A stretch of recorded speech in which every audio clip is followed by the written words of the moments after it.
गाचियाकुटा का anime crunchy role पर आ गया है और आज हम इसे समराइज करेंगे। तो स्टोरी अलर्ट, जिसको भी इसका एनीमे क्रंची रोल में देखना है और अपना सस्पेंस नहीं तोड़ना, तो वो ये वीडियो इधर ही स्टॉप कर सकता है।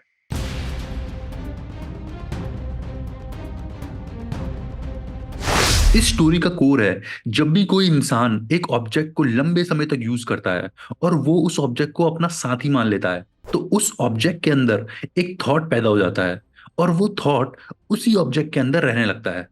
कहानी में इसको जिंकी बोला गया है। अगर आपको इसको इमेजिन करना है तो इसको एक माना की तरह इमेजिन करो, जो इंसान के अंदर नहीं बट ऑब्जेक्ट के अंदर होता है।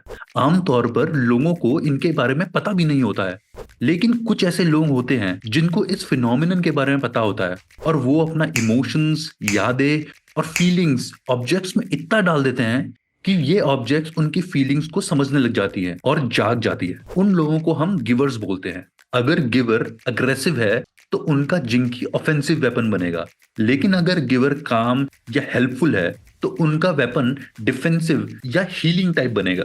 ये कहानी शुरू होती है एक लड़के से जिसका नाम रूडो है। रूडो स्लम में रहता है, जहां अमीर लोग गरीब लोगों को कूड़े की तरह समझ के फेंक देते हैं। रूडो एक अनाथ है और वो उस स्लम में एक ऐसे आदमी के साथ रहता है जिसने रूडो को अडॉप्ट किया है। उसका नाम रेक्टो है और वो रूडो का बहुत ही ख्याल रखता है। लेकिन एक दिन रूडो की जिंदगी पूरी तरह पलट जाती है। एक दिन जब वो घर वापस आता है तो देखता है कि रेक्टो की लाश जमीन पर पड़ी हुई है।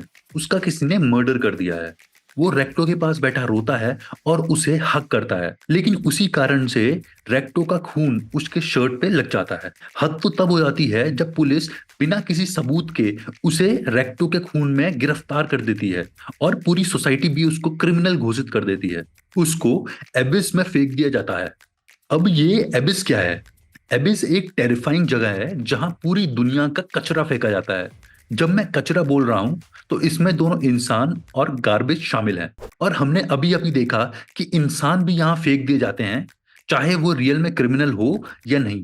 तो इस जगह में सोसाइटी के सारे रिजेक्ट्स आते हैं और इस जगह से कोई भी वापस नहीं जा सकता। लेकिन रूडो वहां से बच जाता है और यहीं पे कहानी ट्विस्ट लेती है। वहां उसे समझ आता है कि एबिस सिर्फ एक डंपस्टर नहीं है। यहाँ मॉन्स्टर्स भी होते हैं जिन्हें बोला जाता है ट्रैश बीस्ट्स।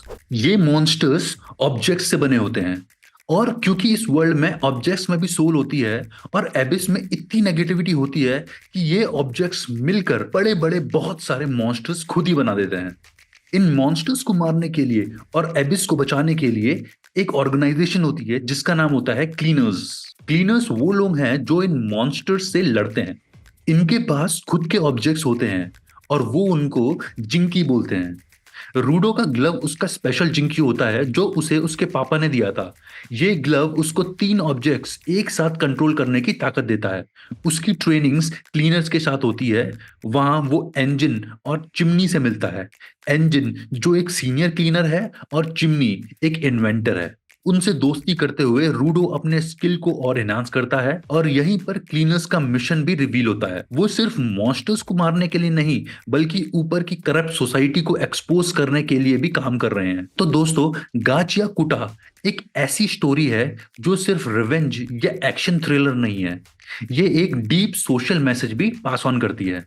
अगर आपने अभी तक मांगा नहीं पढ़ा तो जरूर पढ़ो। और इसका एनीमे ऑलरेडी क्रंची रोल पे शुरू हो गया है, जिसके 1 और 2 एपिसोड ऑलरेडी रिलीज हो चुके हैं। अगर आपको इसका character breakdown, next arc theories और फैन प्रिडिक्शन चाहिए तो नीचे कमेंट करो जिंकी फॉर जस्टिस। तब तक के लिए मिलते हैं, सिया।